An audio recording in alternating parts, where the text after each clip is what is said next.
kan foon isaa fixanii isa dhumaa irraa tarsaasee fixee ka'eeti gadi soqee rukutee foon irraa fuudhee achi darbate. Hin laala mucaan kun hamma garaachi keessaa alatti gadi jigutti kana qaliitiin kana qaluun waa'ee qaluu haasofta waa'ee mormuraa haasofta waa'ee mormuraa haasofta. Osoo qalee lubbuu keessaa baasi kun kabaja guddaa haa ta'u rakkoo miti bakka barree amma waa'ee qalamuu bar nutti barree jira. Ilmi namaa jiraatti soqamee kan dhume osoo laalu qaama saalarraa ciranii osoo ija isaatiin arguu namni tokkichi. Kanan arge kuni dhimma siyaasaa miti. Bulchiinsa maal naa haasofta mana. Waa'ee bulchiinsaa hirmaata bulchiinsaa eenyutu itti gaafatamummaa fudhataa miti kan nagalchaa jiru anam. Namni biyya keessa jiru mootummaa tokko keessa barra biyya takkitti Oromiyaa tana keessa mootummaa sadiitu jira. Kan hidhatee bulchu kan dhukaasuu danda'u sadii afurtu jira shantu jira. Akkamitti biyyi mootummaa shaniin jiraachuu danda'a? Kuni bara akka dhufuu danda'u gaaf tokko namatti hilmaamna ture garuu hamma kana namni jiraatti foon irraa soqamee akkana ta'an seenee nama na bar mucaa girgiddaatti achi hirkiseeti ija isaa hidhee irraa siqee gajaraa morma dha'ee dhiiga keessa tarsaase. Kadheen gadda bas maam jedhee qala jennee haasofnu sun inni kan biraati. Ija hidhee morma rukuteeti dhiigni isaa gamatti irraa faca'e. Naanneffatee akka qaluufitti morma naanneffatee yeroo qalu laalaan ture ilma namaa haasa'u jechuu kooti. Ati kana biyyi ati ka jaalmarrooti himi jedhaa lamaariffaa. Kanan arge. Eheen baraayyootiin isa kana argee sitti haasa'a. Maal bulchiinsa haasofta? Eenyutu itti gaafatama eenyutu bu'ee eenyu buusaa maal haasoftaati? Maaltu na dhibee isaan minaa gabbay. Ana kan nagalchu maalin? Ilmaan amma qalamuunu kabaja ta'ee fi jiraatti foon irraa soqamaa jiru kana maal wayyaa fiidha? Maalan seeraa asirra taa'ee tanattanaa nan galchuu bara soqama. Kana rakkoon keenya asli. Hara nutti dhufu, bor nutti dhufu, asii waa dhalata sagaqne duune ilmaan of jala qaba. Sittin hima. Kanarra immoo darbee viidiyoon isaan waraabanii nutti ergan. Guyyaadha. Kaleessa qalma, dheengadda qalma. Kana hundumaa gaafa ta'u karaa walitti cufanii ijoolleen bosonaa kunii fi mootummaan daandii walitti cufaniiti diinaa karra bananii akkana nu godhan. Yoo kan tokko dubbatte tokkotti sitti dhokaasa. Yoo kan tokko dubbatte tokko sitti dhokaasa. Warrumti bosonaa ijoolleen keenya wal dhokaastu kunii fi warri asii gadi keenyumti galolu kun yoom nurraa dhaabatu? Biyya kam bulchuudhaaf akkas ta'u? Biyya kam? Oromiyaa kam? Haadha kam? Abbaa kam bulchuudhaaf isaanii har'a walitti dhokaasu.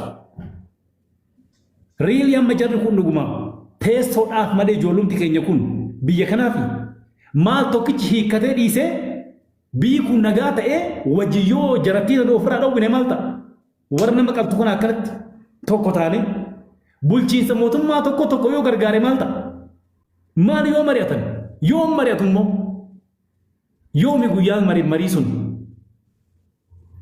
akkanatti barneessan dhinnee carraa walii kakannaa wal garsiifnu carraa walii kakannaa. Ayyaani xumureen jira xumureen nama bahuudhaafanii baay'ee haasa'ee carraa karaa asii waan akkamitti baay'ee galatoomii. Kurriini baxaan baay'ee.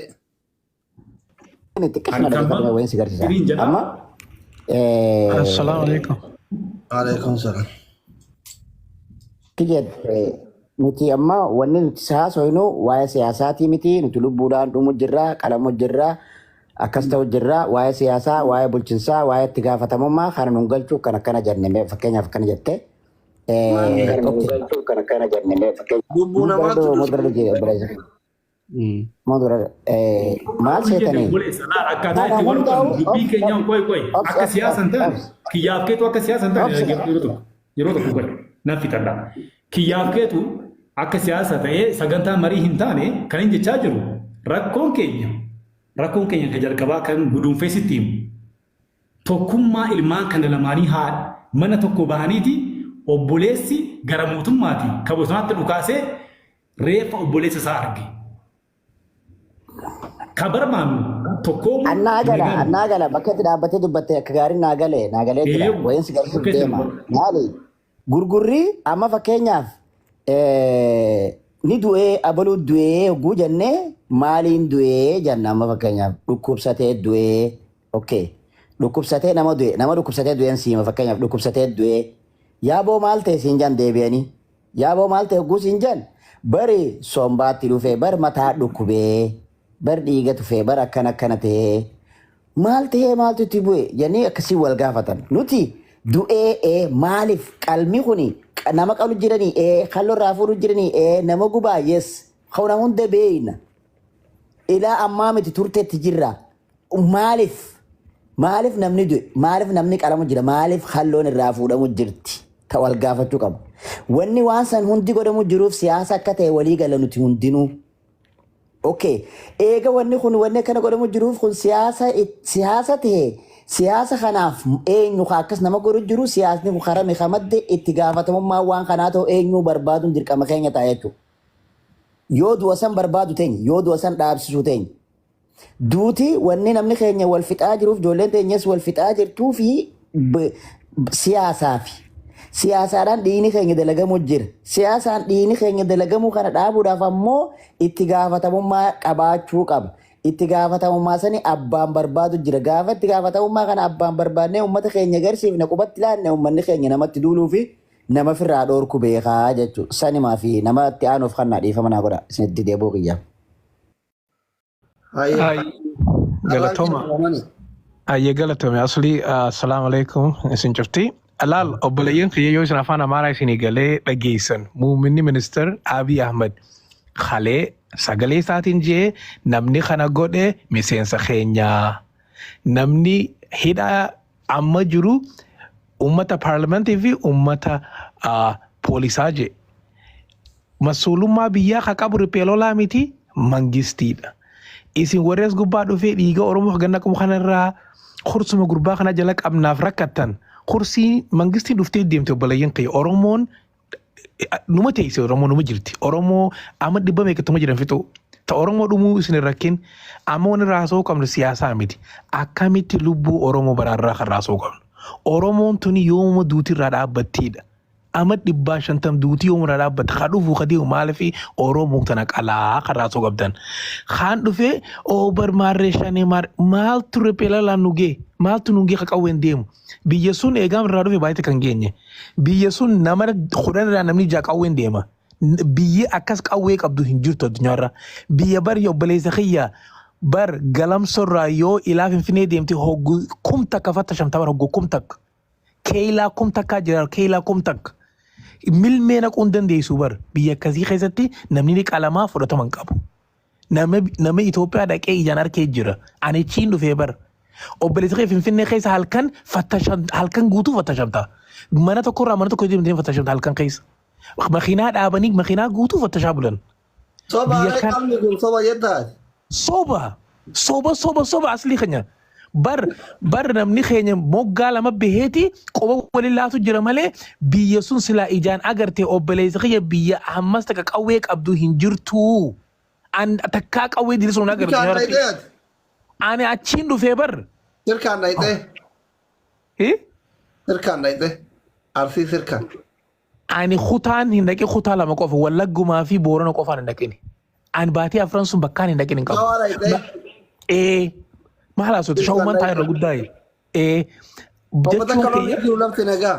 wanni booloo alaa miti bar wanni jiru laal namni qawween deemuu fi yuunifoormii qabu habbaa dhibbaa jira. Biicaa jira, diimaa jira, adii jira, Oromiyaa poolisii jira, maklaakiyaa jira, miseensaa jira. Obboleessa kiyya mana tokko keessa ilmi poolisa abbaan maklaakiyaadha haati miseensa. Maal haasawta? Biyya walirra jaaranii. Ayyee ati amma irree guddaa sirkaa fi shawaa ture jette. Manni shawaa manguddooleen shawaa akkatti boottu tun. Fi ammallee manni gugubbate akkatti viidiyoon suuraa wajjin ba'u kun saraa dhufarree wannoo Afrikaa kibbaatti irraa fidanii. Lakki kuni bar waan amma ta'e bar amma yeroo ammaa kanatti achirraa uummata eeguu achirraa buqqisan laal mootummaan biyyaa jettee nutiitu uummata qawwee irraa fuudhee karaa banee jaan amma barkatee. Ani bar waan amma barbaade keegaan achirraa dhufe kan isiimu jiru. Ani waniin si himu jiru wanni akkanaa kun biyya sun keessatti waan ta'uu danuu miti. Wanni kuni Oromoo salphisuu. Waan filmaata dhufu jira miti. Filmaata kan akkamitti karaa keenya deebisnaadha malee wanni kun siyaasa lalata malee namni biyya sunitti nama qalu hin jiru obboleessa keenya namu qawwee qaba. Akkasiiti namni asirra dhufee kursii Abiy jala qabna akka Jawaarii warii jiru dhaabbadha. Kursiin tuni boru jiiddi. Galatooma. Dhiiga Oromoo baraara. Rabbi sodaadha dhiiga Oromoo baraara. Ati bara amma lolluun jiru jedhaa jirta. Nin jiru haa. Nin jirre. Okay, galolli hin jirre maal goona kursii maal goona qabna ree kursii qabamtu. Hin agartuu hamma buqqaa dura haasoo kenni jiru. Joollee gaaraa nurraa qabaa jaa akka waan joolleen gaaraa masoolumaa biyyaa qabdu. Kan hin jirre obboleessa kiyya. Boo afaan kawale qabaddu. Kursii jala qabdu akkuma miliki akkuma Hellasiraati akkuma Mangisti qofa godhu. Abbasi gabbuuf namo. Abbasi gabbuusi naafaareya. Saree balaa. Maal saree balaa ati waan dhugaadha. Ati Ameerika jirtaa bar burqaa jala nagarree. Ijaayina garee bar burqaa. Waan jedhee nyaana garee bar. Isin warri Mangistii tanaaf dhaabbatan dhaabbadha dhiiga Oromoo kan harka keessa. Obsi abbulee sooti namaaf hin dhaabbannu namaaf gumboota akkaan dhiiga Oromoo baraara. Oomani. Ila nuti Abiy illee gaarii jedhaan jirru. Hayyee. Abrallee arrabsaan jirru si galee miti. Hayyee. Uummanni keenya booyaa jira. Maaliif ijoolleen bosonaatii fi ijoolleen aangoo jirtu sun tokko yoo ta'uu dadhabanillee waan walii galan irratti walii galanii waan waliin galle irratti wal danda'anii warra ristii abbaa keenyaa deebifna jedhee uummata Oromoo wareersu kana maa ofirraan dhoogine qawween jaraa kan walirratti jabaatu maaliif gara Amaaratti dhukaane yaada jirra malee nuti sirri kuni sirriidha. Kuni sirriidha. Naagalee jira. Kana godhuudhaan namni lama gizii Oromoon lama gizii wal dhooftu namni idduun nu nyaata. Kun sirri walitti gaafatti. Nu galee jira. Akkasuma walii galla. Akkasitti rabbi nu haa gargaaru. Kana malee abaa'oo balaaleffachuu Abiyyiin faarsu yookiin Abiyyiin balaaleffachuu abaa'oo faarsuu miti nuti. Eegamti wanni nuti godhuu qabnu akkamitti lubbuu Oromoo biraarraa kan dalaguu qabnu malee kan siyaasaa keessaa dhiisa jechuu kiyya. Biitti sirriitti qawwee qabdi. Ta qawwee rakkinaa miti yoo dhugaa barbaadan. Arraani ka jaamsi itti fufi. Haloo. Haloo. Kamoo uffata mootummaa ofirraa qabu kun maan dubban? Jaamsi Wizman. Ingilizanya. Asli. Oh. Akkam nagaa jirtu? Nagaa fayyaadha. Jirtani akkam jirtu mee? Nagaa jiddu galeessa normaalidha moo qaama mootummaatirraa moo qaama bosonaatirraa uffanni Eeyyen. qaama kamirraa? Mootummaa. Hayyee. Oromiyaadha Laa Makalaakaa. Makalaakaa. Kunoo uummanni keenya akkatti dhumaa jira. Makalaakaa jechuun kan nuti afaan Oromootti yoo hiikame biyya eegaa jechuun nageenya biyyaa ka eegu. Osoo isin maal hojjettan duriyyeen ganda keessa deemtee haadha abbaa keessan isin jalatti boochifti. Ilmaan keessan gudeeddi. Yashii amma isa kanarraa waan dubbadhu beektaa?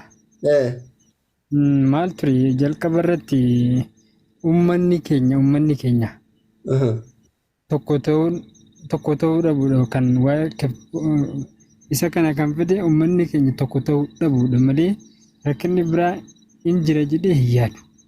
Jalqaba irratti. Makalaakayaan qaxaqqatee tokko goruu hin danda'e uree Oromoon dimokiraasiin beektu sababa Itoophiyaa keessa jirtu dimokiraasiin beektu dullaan tokko gootanii bulchisanii akka jaarsi niitii bulchutti.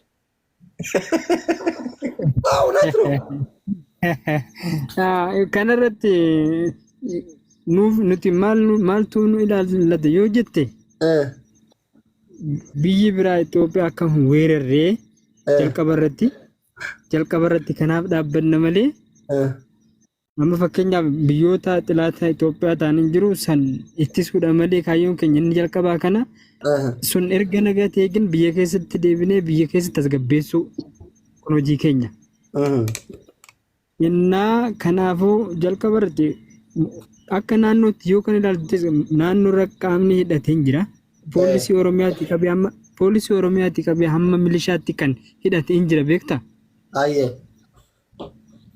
akka godinaatti akka aanaatti kan hidhate hin jira. Guyyaarraa kan leenjaa jiru hin jira. Giin bakka tukuratti irra godhuu qaban tukuratti irratti godhuu dhabuudhaan rakkinni kun kan mudate. Bakka tukuratti irratti godhuu qaban tukuratti irratti godhuu Itoophiyaa weerarti. Biyyi biraa Itoophiyaa maal godhuu weerarti? Maal inni weerarri maaltu fide weerar? Ina akkanatti bita qixxaasoo. Tara amma taraan ka jamsi.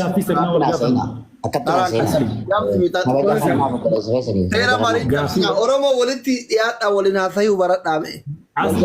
Gaaffitti kun akka kan gaafatu naa eeyyamame. Obsaa dura hafitatu. Fixadhu jamsi. Waluma keessa gaaffii yeroo tokko gaaffii. Hafitatu jalaan balleessina yaada.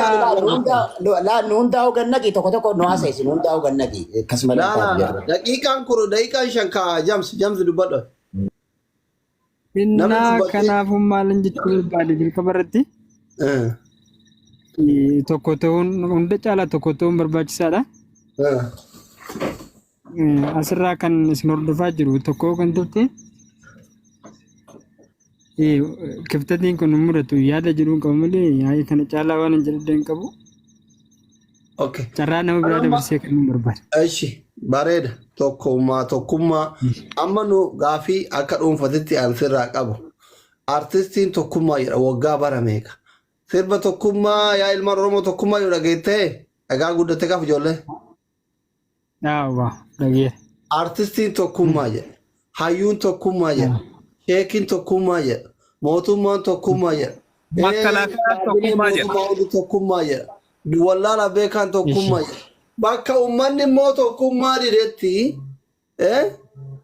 waraanni federaalawaa qaxaqqaxeetiin akka ilmoof jaartee uffititti tokko godhee bulcha. For example biyyaan jiru kana biyya isin diina keenya jettaniin biyyaan jiru kana waan biraa miti guyyaa ayyaana iidaa har'aamii boru salaata har'an salaatina jedhee yoo inni tiiviin dubbate namni tokko ximxis jedhee gadi hin bahu yoo inni gabbaye tumanii manatti ol deebisan salaata masjiidatti salaatina mana salaata yoo jedhamu biyya islaamatti biyyi kun akka keenya sanuyyuu sagalee warra amantii biraa ol fuudhameen dhageettu azaana malee kiristaanni illee jira garuu hin dhageettu sagalee miti.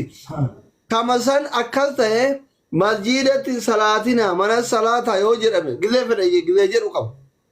Guyyaa iidaa rafaa namni hundi salaatee manaan bayinaa jireen ta'uufiitti deemeetiin makkatti salaateetiin namni guutuun salaata dhiisee guyyaa lammataa eega uummanni salaatee salaannee jira jechuudha.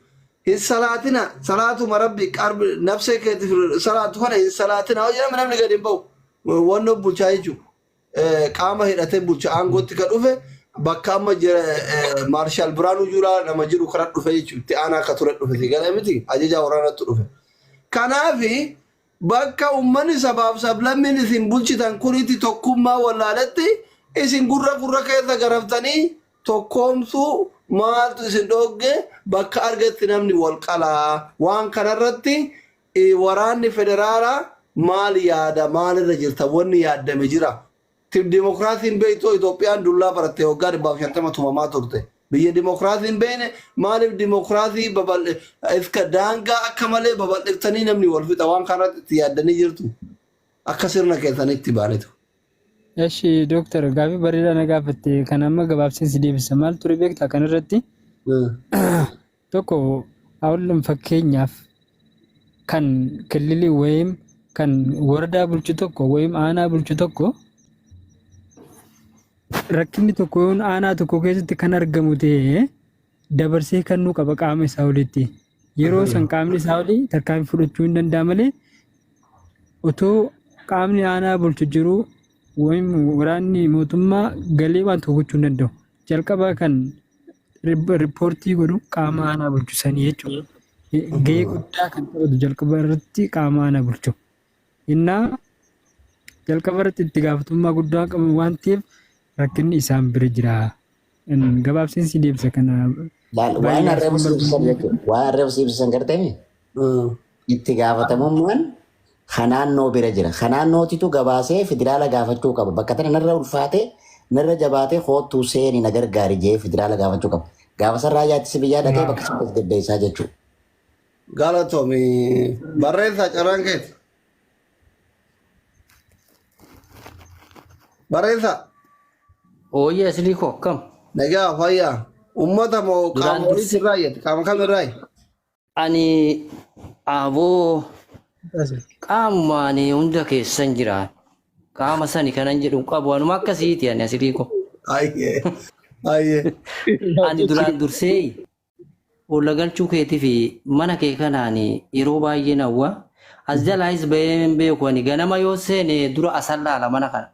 Ayyee. Ittan bohaaraa ittan gammadaa wayiin itti dhagaa na galchuu keetiif immoo guddaa tokko naa galatu. Abshir. Kanatti haasuudhaan nama jabaa wayiiti jira wayiin xaal godhee tana naasaa xiqqoo haasa'ee baa baay'ee dhiifama naa godhito. Ani amma bakkuma rakkoo toora rakkoo kana salaalee ani amma aanaa warra jaarsoo jedhama daangaa abbayaa jechuudha daanguma warra keenya kana darraa kanaan wal qabata. Naannoo sani nama jabaa wayii jira beektaa? Liqaawwan guddaadha miti reekaa akka baadiyyaa keenya ittiin beektaa? Amma namni tokkichi immoo akka kiyyaa kana miskiina wayiiti namni jalaan qabu hin dhugaa namichi naannoo san guddaa yoo jira sirna wayii.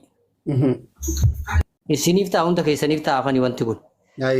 Amma namni naannoo sanitti jalaan qabu akka hin dhugaa namichi akka machooftu wayiiti jalaa qabuu dinnaan liqaawwan sun innaa dhufu sirna wayiiti sargii wayii jira namni ka'eef isan jalaan kaani. Noori jedhaniin biyyi keenya nama kabaja. Oromoon kun nama kabajuu jaalata. Amma gidduu kana namichi suni gadi ba'ee liqaawwan san dubbise. Maal jedhee seete mee naannoo keenya kuni naan ka'anii na xinneessanii mee gadi ba'ee tananii ol deebiyaa ati naa ka'illee silaalanii too naa ka'anii jedhee. Sii galee. Liqaawwan sanitti mate nama guddaa sanitti. Amma liqaawwan tole siifan ka'a jedhee. Amma gidduu kana fincaa innaa ol deebi'u namichuma naannoo sun xinneessu sanii bulchaa sun ka'e kaa nama guddaadha. Noori innaa jedhu isa laalanii ka'aniif. Ani har'a guddadhe bakka har'aa achiin xinnaadhu bakka kanaa achiin xinnaadhu guddadheera jedhee waaqa galateeffatee namichas galateeffatee taa'e. Kanaafuu seechi mana kee kana irraa olee na galchi maqaa kana milkeeffadhu ta'u wayin dubbadha. Amma kanatti aasuudhaan rakkoolee biyya keessa jiran kana lamaa sadiin dubbadha. Ani naannoo san keessa hin jira. Jireenya namaa achi hin jiru garuu gara biraan jira. Nama afurii garee afurtu bulchaa biyya san waan ati beektu keessa. Tokko kan mootummaanis hin beekne kan waraanni keenya kunis hin beekne tokko immoo mootummaadha. Uummanni keenya sunis yoo dhufe qabeenya yoo qabaatetti kenna.